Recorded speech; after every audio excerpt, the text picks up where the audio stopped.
Hi, everybody. Welcome to the Sense and Signal podcast. And today we are excited. Jodah and I are excited to have a guest on today by the name of Zoe Fragou, who is an organizational psychologist and leadership developer out of Athens, Greece. And she's currently working on her PhD in psychometrics and quantitative psychology, and is working as a consultant for several leadership training organizations. And I'll let Zoe kind of fill us in on some of her consulting work and some of her studies. So, Zoe, who else do you work with and consult with as far as leadership training and development? Hello, for starts. Good evening from Greece. Thank you very much for having me over to your wonderful podcast.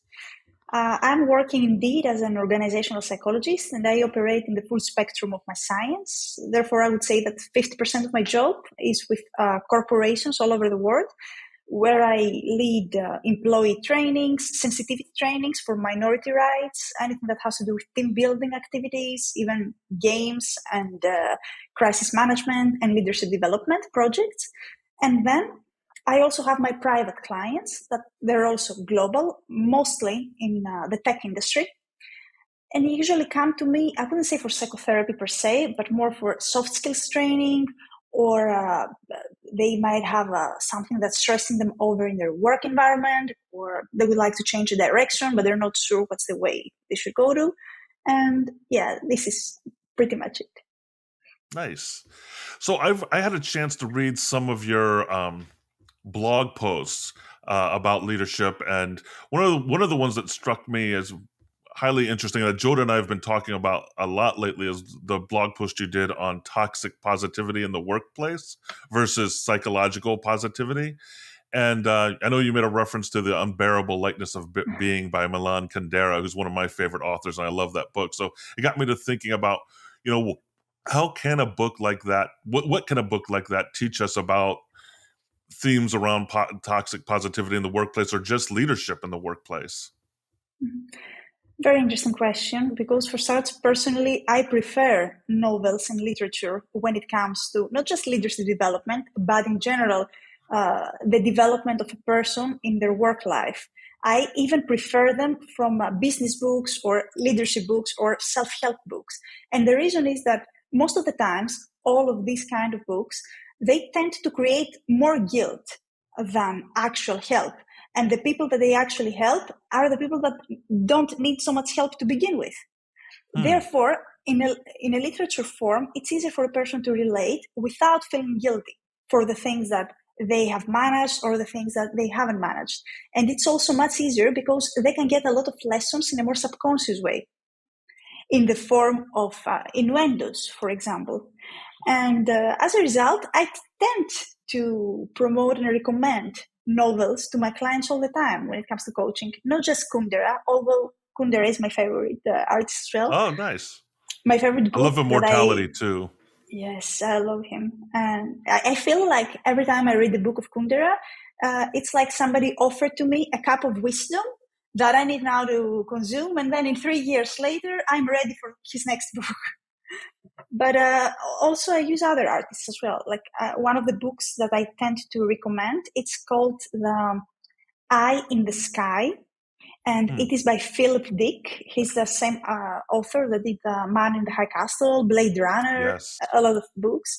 And it's a very interesting book when we are on the topic of corporate culture, in my opinion, because it can show you in a very grotesque and science fiction way how when everybody operate in their own system and their own value system, they are very good. They have no problem. They think everything's working fine. But when they start operating in someone else's conscience and in someone else's value system, then they feel so much pressure. So it's I think I actually recommend it to you if you haven't heard of it. It's very interesting. Oh, yeah, I'll definitely check that out. I'm a big advocate as well of looking at literature for leadership lessons, and I know there's actually a class at Harvard Business School that does that, looks at different types of or pieces of literature to pull out leadership lessons. And why do you? That's interesting, and it's you two have probably have come to this conclusion a while ago. It sounds like I've only recently have come to the conclusion that fiction actually provides non-fictional advice to life to some degree. I've always been the person that was reading the books that you are not advocating for to some degree, and I think through my trial and error, I started to discover that what you said resonates with me. Can can you maybe kind of expound on why is it do we think that these novels provide such valuable information for us? I think you touched on it, but I'm just curious because I have my theories. Because for starts, in a very non-pushing way, they cultivate empathy. When you're reading something, you create your own images, you create your own perception, and you create your own expectation about the hero or how they look or how they're experiencing their life. And that means that it's a perfect opportunity for projections. Everything you're reading, you're not really there. So you're like the director of what you're reading. So it's much easier for you to project your own self and your own motivations into these fictional stories. While when you're reading something that's already made, and everything's very clear. When you are a leader, you need to do A, B, C, D. You don't have this time or this space to explore your creativity and your imagination as well. And for you to put yourself into these situations, you just absorb the information as it comes to you. So as a result, when you read, in general, I mean, of course, there are exceptions, but overall, when you read a literature book, you get some lessons without even understanding most of the times that you got a lesson. But then you revisit some things and maybe you have a new perception about things that you didn't even know that you acquired. But then when you read a leadership book or a self-help book even more, many times you end up feeling even emptier in a sense of it's so easy. Why can't I do it then? It's there. And why isn't it working for me? These books, they tend to leave outside completely contextual factors to the point that they make all social subjects as if they are individual subjects. In the sense that the person that is born in a perfect environment, of course, they don't have the same opportunities to grow as a person who's not born in a perfect environment. And they have, let's say, war, which is a bigger part of the world, by the way, than the part of the world that has everything and it's perfect and it's working. And this is why, I think. Interesting. Yeah. Yeah, that makes sense to me. I think there's an evolutionary aspect to it too. Like storytelling is a way we've historically transmitted information from one generation to the next and built our culture. And, I don't think that's often as appreciated as it should be today, that literature and storytelling are conduits for transferring knowledge and as you say, empathy. In that blog post, you also talked about toxic positivity and workplace or versus psychological positivity in the workplace, which is something Jodah and I have been recently discussing in some previous podcast episodes. And I just want to see what is toxic positivity to you and in the workplace, and what's the detriment of toxic positivity to getting things done? And how can you turn that into positive positivity? It's actually a concept that I started thinking about during the first confinement, during COVID. And up to that point, it never really occurred to me. It wasn't something that I would probably notice because it wasn't really relevant to me. But then during the first confinement, it was everywhere, all these blog posts or all these podcasts or all these shows that were like, you need to be productive during confinement, and you need to start something, and you need to figure out a way to keep yourself occupied. And why didn't you learn Chinese during confinement? What were you doing? You were having all this time. Oh, and you didn't? I did. I did. Oh, bravo. And I started thinking that... He learned Chinese checkers. That's what he learned. Yeah. I just started thinking that this is a tragic situation. People are dying. And those that are not dying, they're afraid about themselves and about their health or about the people they love. And we are locked in. I haven't seen my friends since forever. I don't know when we're going back to work. And there are people that they've lost their jobs already. And there are other people that will lose their jobs. And at the same time, the parents I mean, I'm not gonna lie, they seemed like they were losing it with the children all day with their home, and they were having to do the e-learning situation. And it was like we were getting all these messages from everywhere, but we need to ignore the actual situation and our actual emotions instead of validating them. And we have to pretend that everything is fine. And not just that everything's fine, but one step forward. We need to push ourselves into being very positive and to find the opportunity in the situation and to find the glory and the joy, because, it's basically like paid leave. And it wasn't like paid leave. Not at all. It wasn't. I mean, yeah, sure, some people managed to be productive, but then there were much more people that ended up having burnout because they didn't validate their actual emotions. And much more people that got depressed because instead of feeling sorry or feeling bad or feeling angry when they should feel angry, I mean, when it was a healthy emotion to feel angry or sad, they were pushing themselves to find the positive side on something that, well, it wasn't positive. It was a very negative thing. It was a pandemic. Since when do we have to change the perception into the most objective of things? It's a pandemic. No, it's not positive. And it's okay. That doesn't mean that you need to sleep all day or that you need to get depressed or that you need to cry on the couch. But that's completely different than not being self-aware or not acknowledging the situation and not giving yourself time and space to breathe and to process it on your own timing. It's interesting. So what do you think are the forces, or are there any, what do you think are the forces that are sort of pushing people to have to put pretty bows or to always, have a Pollyannish approach to the world around them, both externally from organizations and then in their life? And what are these forces that's making us behave this way from your vantage point? Yeah, I would say that in a macro level, it's a little bit of also into fashion. It's very trendy. There are a lot of mantras of be positive and, everything's going to work out. Life is a rainbow. And so it's very much, new age. Yeah. But then in the macro level, it's a very classic defense mechanism and one of the most immature ones, I might add. People have internal conflicts, and when they need to address these internal conflicts and deal with them, sometimes they're not able to. Therefore, what we do is we develop defense mechanisms that don't allow this internal conflict to consume us. One of the most immature ones is denial. This doesn't happen. This isn't what's happening. No. Another one is, of course, you might have heard, we referred before, is projection.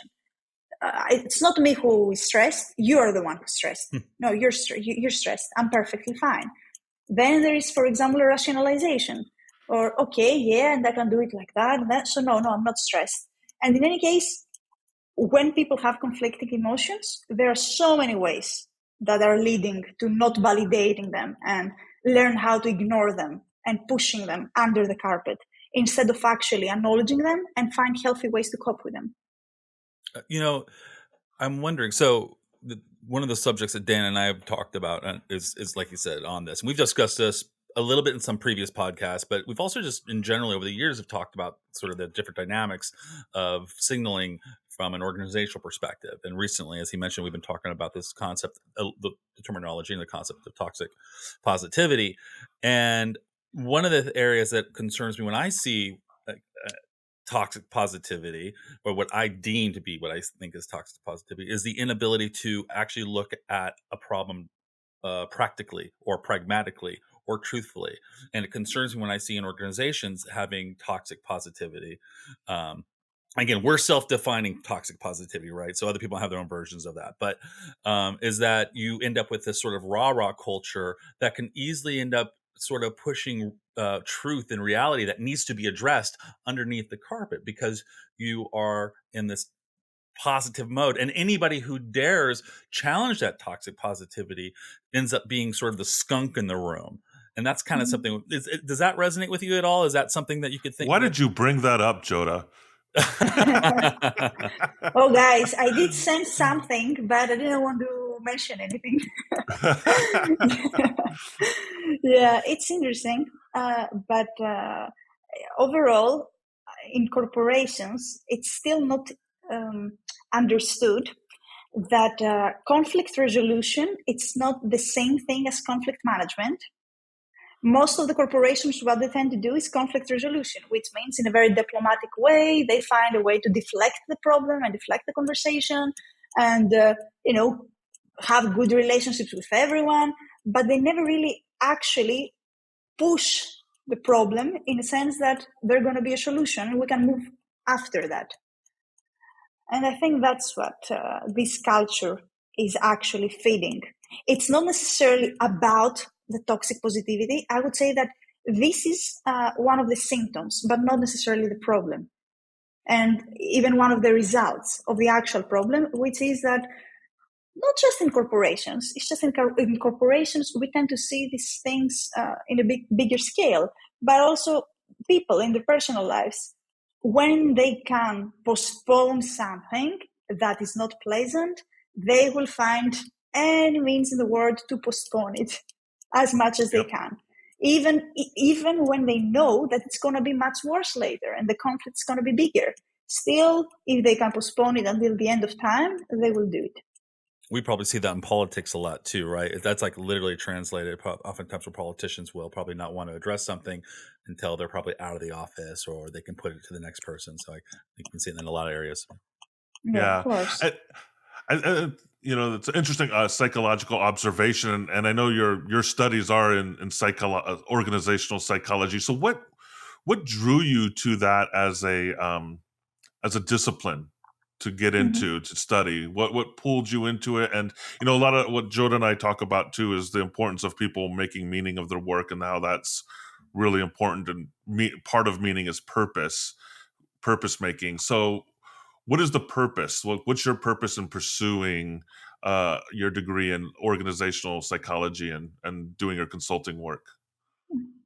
Well, I also have actually a clinical license, and I even did my internship in the psychiatric hospital. I was doing alcoholic rehabilitation. But, I was always very business oriented. I started working in corporations while studying at the same time. And it was always very thrilling for me. What I can say, I can only describe as a by default pathogeny that runs most of the times corporate culture. So I got a little fascinated with that. And the more the time was passing, the more I was getting interested into how we can find some ways to make corporate culture healthier in order to help people. And not just help people, but also help corporations, because frankly, Gen Z are coming and they don't care. They really don't care. They prefer not working than working in an environment that's not suitable for them and it's not healthy. Therefore, corporations will actually going to have a very big problem with finding employees very nearly in the future. And they already are. They already are, yeah. And although I never really had a lot of faith into corporations, especially in the beginning of my career, now it's better, I always had a lot of faith on people. Mm-hmm. And I became really fascinated with developing more tools into helping people having an easier life in the part where they're spending at least the 1/3 of their time. Yeah. And for most of the people, their work is not just something they do. It's something they self-identify with. Therefore, when something I self-identify with, and it's the source of my self-awareness or even confidence or my core identity, and this particular place creates so much conflict because it's not a positive experience, but it's a negative experience, or even an experience that brings me burnout or inner conflict, then how can we expect people to be positive overall or mentally healthy? Right. Yeah, I think that's a good purpose. And I think even I work in in a higher ed setting, and I think we need that to examine those very same things in our culture as well. I think it kind of transcends the corporate environment and is kind of true in all organizational cultures. And I hear you with the Gen Z coming on board. And one thing that fascinates me is the intergenerational aspect of our organizations right now. You've got everyone from Gen Z coming in to boomers exiting. We're Gen X. I think all three of us are probably Gen X, right? Or are you a millennial? Oh, I'm a millennial, yeah. And I self-identify as a so millennial very much. I'm the so classic millennial that's stopping dinner to take a picture and then we can move on. well, Gen X does that too. I have a lot of Instagram pictures of food. And I Okay, do want to okay. I do want to clarify, everybody out there, Gen X is not a boomer. We are not boomers. We got to make that distinction. Nobody wants to be a boomer anymore. We never were a boomer. What are you talking about? Jeez. But yeah, the dynamics of working in an intergenerational environment is very interesting, too. I think from a leadership perspective in an organization, because different generations do have different value systems. And I know there's been some studies on that, and people's values and personalities change with time. We're not always completely fixed beings, and so that's an interesting aspect to it too, I think. Yeah, I think that people are scared. They're scared that they're going to be outdated and they're going to be replaced. Yep. And therefore, this doesn't give them the mental place to actually not be petty with the new ones that are coming and actually be helpful and share their knowledge and mentor. On the one hand, we push people to mentor the youngs, and especially in corporations. But then on the other hand, how many times did an employer fire their older staff so that they can replace them with younger, cheaper labor? So it's very conflicting, and it creates a lot of ambiguity as well, and people don't operate well in ambiguity. And that's what creating the intergenerational chaos. You can't expect the older that have at this point more power in their hands to be forgiving and helpful and sharing with the youth when they don't feel safe. Yeah. Yeah, I could see that. Like, oh, here's this young person coming in. They're going to usurp my power and push me out. And, because I don't know if this is true in Greece. I know in the United States, it's very much true. We have a very youth-focused culture. And we even have a culture, like I made a joke just a few seconds ago about boomers, but that's not necessarily my feeling about it. It's just something that we see in the culture right now in the United States around intergenerational resentment too, right? And I don't know if that's true in Greece as well, but it's definitely true in the United States.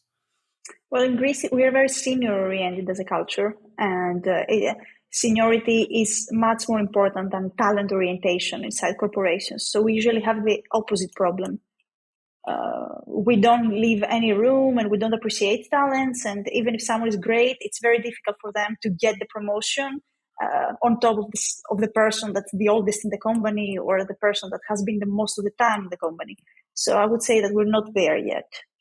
Right. It's interesting because, as you mentioned, the Z generation's coming in, and even the millennial, every generation brings in a new spirit to the world that we live in, and which is great. Yep. It adds it's Darwinian in its essence. It's evolutionary in its spirit. And what I don't think has happened though is that these organizations are acknowledging and appreciating that variation. I'm reading a book, and I'm not going to be able to recall it. I think it's called Creativity. I could be wrong, so I will definitely put it in the links when we're done with this. But it talks about, it expands on what it means to be creative, and there's some chapters in there that express the variations of creativity upon like this generation aspect. How it's important to identify that each stage of life generates a different modality of creativity, of creation, and each one of those stages need to be embraced. And I think from my own anecdotal story, the reason I am where I'm at now is because the life I lived. Now, I could have had that state. I could have gotten there quicker. Who knows, depending on the circumstances I was in. But, the reason when I was 21 or 22 was hired to do what I did was because I was youthful, energetic. I had a lot of fire. I did not have a lot of life experience. I didn't see the patterns. I couldn't identify the patterns because I wasn't around long enough to see the ebbs and flows of things. Now at my age and what I've done, I've seen a lot of things. What was new was old. What was old was new. I can see the strategies. And so it gives me a strategy mind. And so this creativity book talks about leveraging those things. And I think organizations shortchange those aspects, actually have real solid conversations around the value of the various stages of basically the growth of a human being in life. Every stage has a value, right? Yeah, of course, every stage has a value. It's just that it's not very easy for each step to necessarily appreciate the value of the other step, because there's also competition. And this competition is very highly empowered, and it's empowered by organizations more than collegiality is empowered. Therefore, at the end, survival instincts kick. So it's not very easy for people to ignore their instincts of survival. Yeah.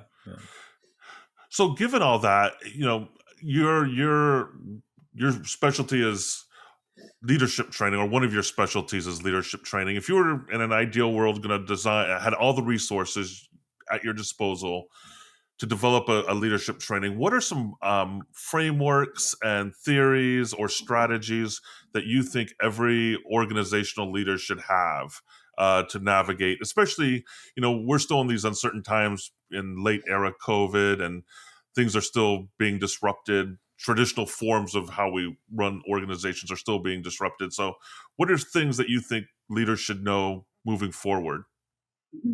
For starters, I don't believe in leadership development outside the context of the corporate culture of the organization. Of course, I believe in leadership development, but it has to be always hand by hand with the corporate culture. What might work in one organization as a leadership trait is not necessarily what's working for another. Let's think, for example, a tech company where innovation and creativity should be two of the biggest traits you need to empower to your leaders. And then let's think a military organization where probably strict hierarchy and discipline or respect should be more important, and probably are also more important and more empowered. Therefore, before designing any leadership program, I would say you need to map the culture very clearly. Be sure that what management is telling you that applies to the culture is what actually applies to your culture. Because you would find it very interesting, but most of the times there is a lot of discrepancies there. People might think that this is what intensifies our culture and this is the main event, but it's not necessarily the truth. And not because they really want to lie, but they don't necessarily notice these things. And that's why it's good to also use experts to this process. So first of all, we identify the culture, and then depending on this culture, we identify also the elements that are helping us in the context of this culture. And then we design a leadership program that intensifies these particular traits while removing or at least reducing the traits that create issues or challenges. Nice. So you're definitely more in the school of the situational, contextual leadership training, like different types of leadership behaviors and strategies are going to be effective in different types of situations or organizational contexts. Yeah, because cultures are not bad or good. They are either functioning or non-functioning, and that's how we should approach them. If something is working, there's a reason it's working. So it makes sense for you to study it and understand which elements are going to help you make it work even better. And for example, if me as a person, I'm not a very, competitive person, and I prefer working in more relaxed and slow rhythms and in my own time in order to be creative, then I need to be working in a culture like that. But then if a person is very competitive and very fierce and super assertive, this same environment that would help me thrive would be the same environment that would lead to them being in a comfort zone and stop growing. Therefore, I wouldn't say that there are necessarily bad or good traits. It's mostly, one, is it working for the culture and the organization? And B, do I have the right people? So I heard another interview with you where you described culture as a Jenga game, which is a game where you have a tower of blocks and you pull one out and then you kind of stack it up. Can you expand on that metaphor? How culture is like a Jenga game, and I guess, and even connecting it to organizational change. I mean, what is culture for you? Organizational culture for you, and how is it like a Jenga game? Yeah, okay. So corporate culture, there are a lot of theories about it, but I would say that overall, we need to think that it has three dimensions. The first dimension is what we see with our own eyes. So we enter a building, how our people are dressing, or how their offices are decorated, and how they're sitting in these offices, and do they even have some kind of traditions? Do they celebrate all together? So this would be the first dimension.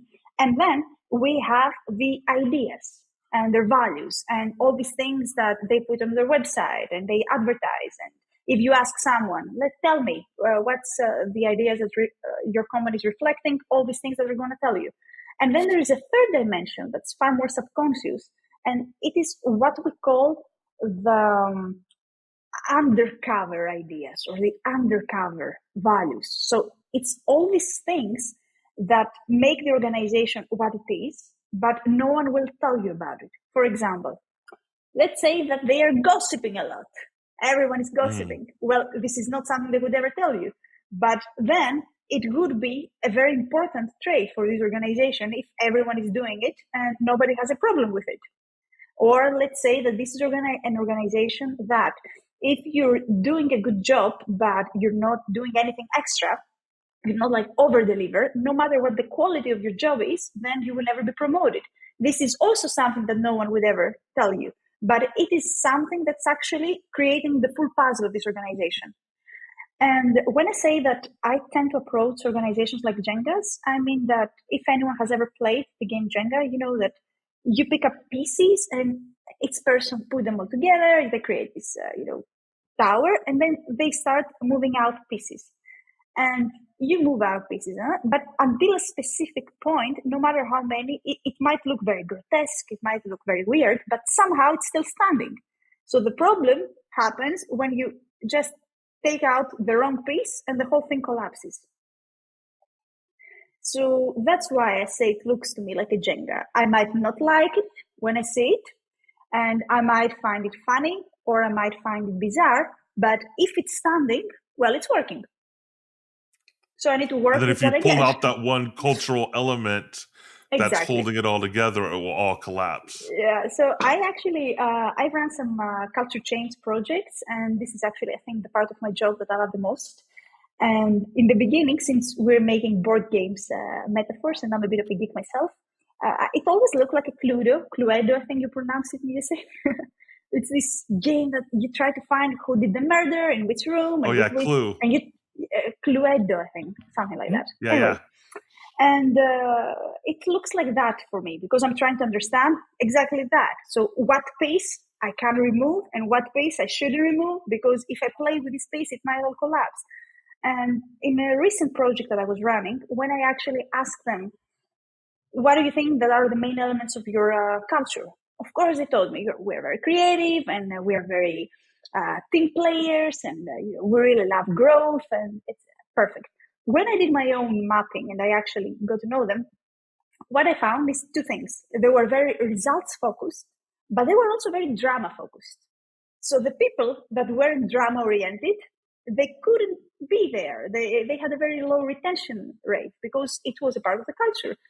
But also the people that were only drama oriented, but they didn't also put the work, they weren't working as well. So for me, it might seem weird that there is such a big tolerance to creating drama every day, but it was working and everyone was okay with that, and they were feeling very happy with their culture. So who am I to judge? Zoe, Yeah. I'm curious. I think it's kind of a known commodity that humans are rational beings, and when I say rational, meaning that we rationalize what we already believe, and so it's really, I think there's been studies that have been shown that it's really hard to convince somebody to believe something other than they already believe, even if you show them insurmountable truths. In fact, I think there's even evidence that shows if you show them really detailed evidence to the contrary, it actually makes them go the other direction for some reason. So what are and with that thought, and any level of agreement we might have on that thought, what kind of impediments do you have when you are in that situation? Because you said they perceive themselves as one way. You said not that you weren't necessarily that, but you are really more this. Do you get pushback, and are there areas where you have to kind of help facilitate that bridge, and what are the impediments to that? Well, usually I don't start my collaborations with expressing my opinions about their situation. Most of the times I ask a lot of questions, and from very different sources. I collect a lot of important pieces and info. And then I start making some assumptions and again asking for extra informations. And I'm always trying to look very, like you can never be sure because they're actually experiencing it and you're just the third eye outside. Although you're an expert, you're still not the one experiencing it. It's their system and you're the new member in their system.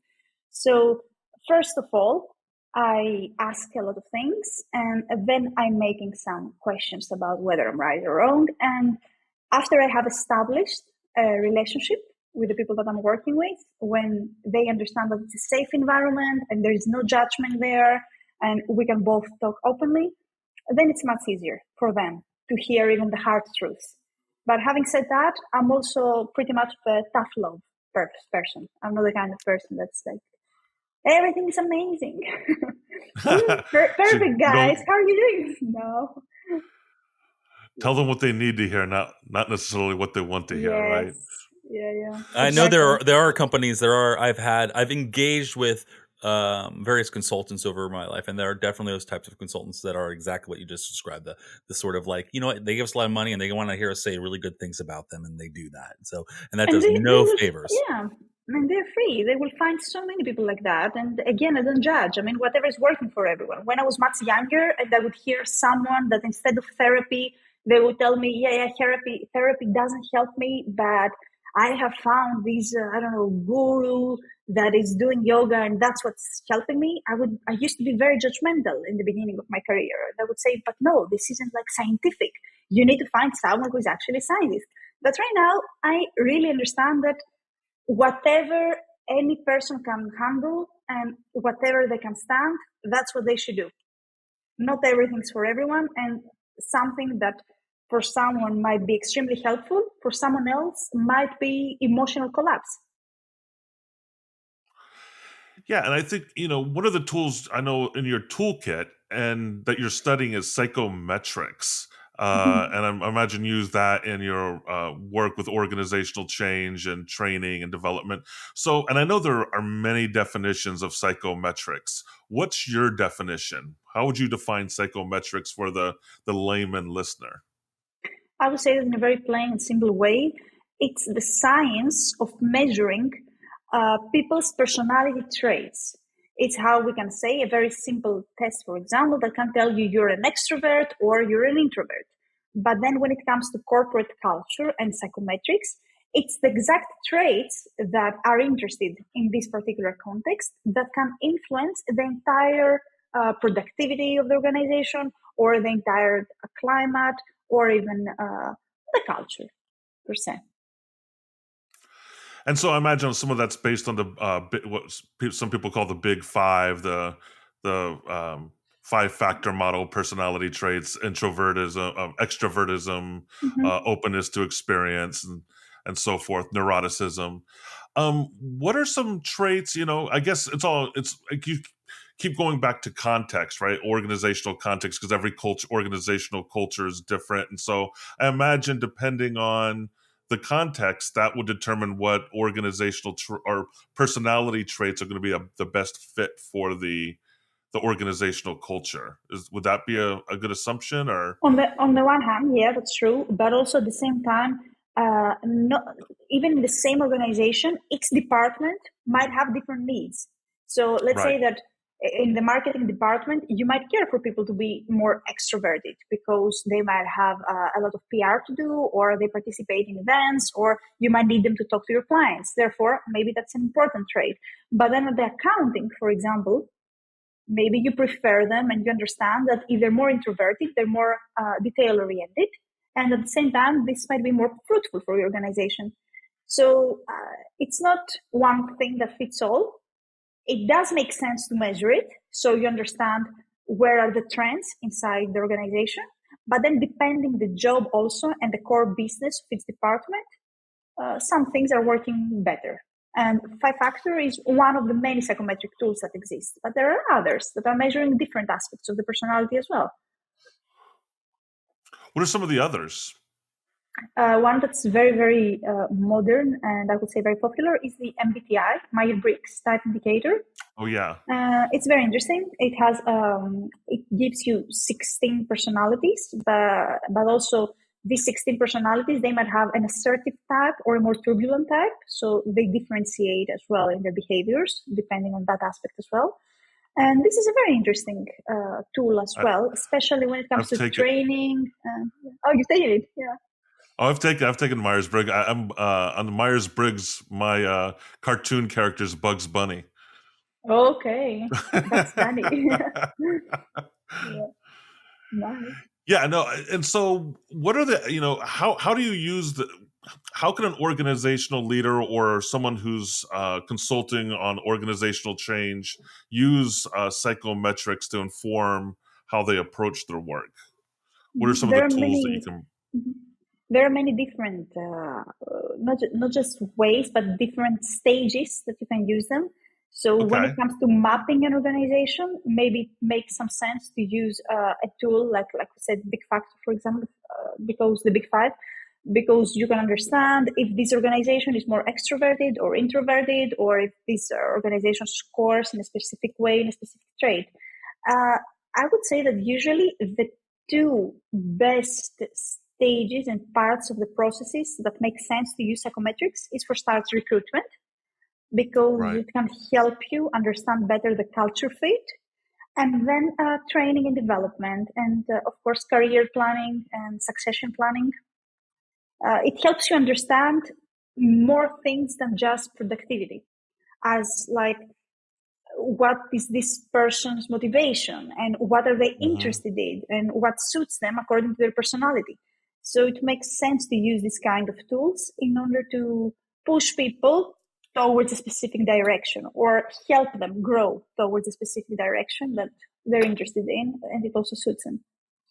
Yeah, I'm wondering if there's a cultural difference in the United States and between the United States and Greece, because here what I see is psychometric tools used a lot for counseling or advising. Like I'm thinking of students because I work at a college, and sometimes people will take those assessments to kind of help them determine career paths and stuff like that.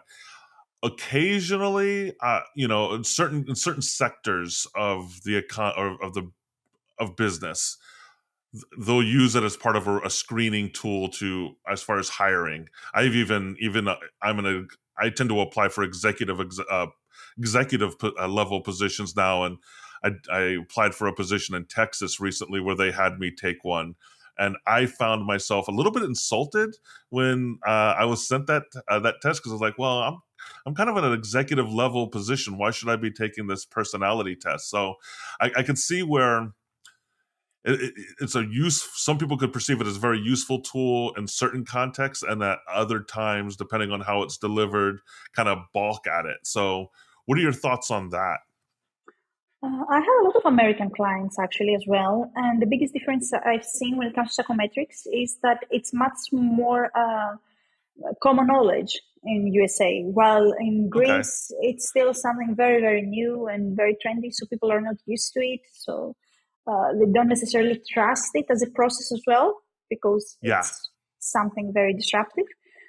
And my thoughts are that psychometric tools, they offer us some guidance and they help us understand people that we don't know better and sooner, but they're not predictive tools necessarily as to a person's career or growth. And in the end of the game, it's all about motivation. If a person really wants to do something, so many times we've seen that they've managed to do this something by fighting their character and fighting their personality, and they actually succeeded.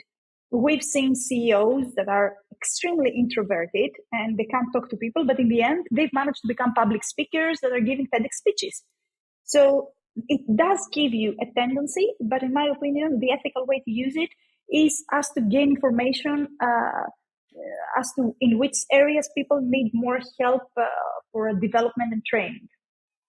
Right. But not necessarily whether they are a great fit for your team, because you don't know it. And I have two questions, but I'm going to ask one.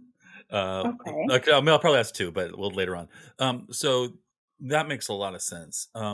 When you're, what are the risks, and are there any risks to applying these metrics or these systems on sort of evaluating people? Is there something that can get in the way of success of leveraging these tools that you have to look out Many, for? there are many dangers.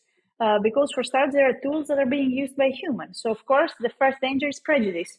If for some reason, it's like, I don't know, zodiac signs. If for some reason I really believe in zodiac signs and they think that, I don't know, Taurus is dangerous for me, I might be very prejudiced towards them. So in the same sense, let's say that I'm a recruitant and I use MBTI. I might have a very bad experience with I don't know, ESTP, and therefore I ban ESTPs. This is one danger. Then the second danger is that at the end of the day, people can always leverage these tools, and for many reasons, in the sense that they might think that this is what the company needs to hear, so that's how I'm going to complete this questionnaire, or they might even think that that's the right answer, or, yeah, you can understand what I mean. And then a third, which personally I found that is the most big challenge, at least for me and for my clients and for my projects. Not everyone is very self-aware. Many people, they don't necessarily want to trick you and they don't necessarily want to lie, but many people, they actually don't have a lot of self-awareness and self-knowledge. So when they complete these questionnaires, they answer them based on how they think they are and not how they actually are. So why should I recruit someone based on that? Of course, having said that, of course, having a person that's very self-aware is important. But at the end of the day, it depends also on the job. If it's a very high specialty that I can't find, it's very rare, maybe at his job, he's amazing. And the fact that he didn't complete the questionnaire correctly in the psychometric test, why should it be so important? We should always use these tools. These tools are here to help us and to guide us. They're not here to dictate what the right answer is. We always need to have experts assessing the results and doubting the results and second guessing the results. I like that. I agree. I think we all know in today's world, expertism is kind of a four-letter word for for certain people at times, and I think we need to bring that back into the conversation more. And I agree. These tools are signals, right? And sometimes they can only be read correctly by someone who actually knows how to administer them. So I think it's important to actually state that as a strong perspective. A second question, though, I was just wanted to ask, and Dan, I'll let you kind of come in and just have to answer right away. You brought up motivation, and I think that's a big thing. And I'm wondering, in your expertise and what you do, is that something in your role is to discover motivation or an energy for them to excel in what they're doing or to get to the goals that they want to achieve? I'm just wondering how does motivation play in the efforts that you provide the organizations that you work with? Well, the first thing they told us in the psychology university was, how many psychologists do you need to change a lamp? And the answer was one, but the lamp needs to want to change. So, of course, when you're driving either a leadership development program or even a team building or a culture change program, the most important aspect is, do people want to do that? And are people motivated to help you? You can't change anyone that doesn't want to change themselves. And we don't transform people, people transform themselves. We're just there to guide them and ask the right questions and give a different perspective. But at the end of the game, it's one of them that's gonna do and act or not do and act. And my system to find people's motivation is very, very unique. If you've never heard about it, I ask them. I literally ask them what motivates them. And most of the times they actually know.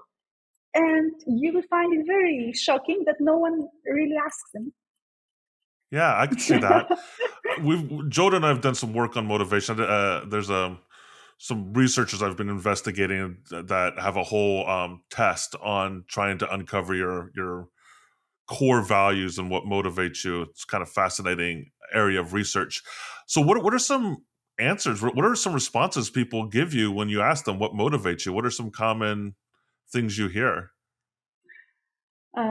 Well, money. Very often we tend to Money. forget about that. It's funny that nowadays it's a bit of a taboo to say that money motivates you when it comes to work.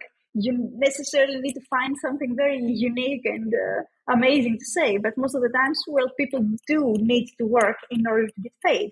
So it's always money and, of course, reward, but not necessarily in a money sense, but in an appreciation form and Hmm. in understanding that they're important.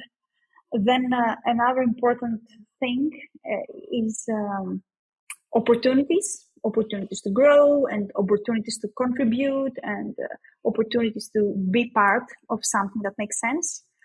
And then values, of course, especially nowadays, younger people, they need to be in organizations that have a larger purpose and they're not just there for profit, but they Right. also have something to add in the society and help with the world. And yeah, these are very common answers, I would say. Yeah. All those make sense.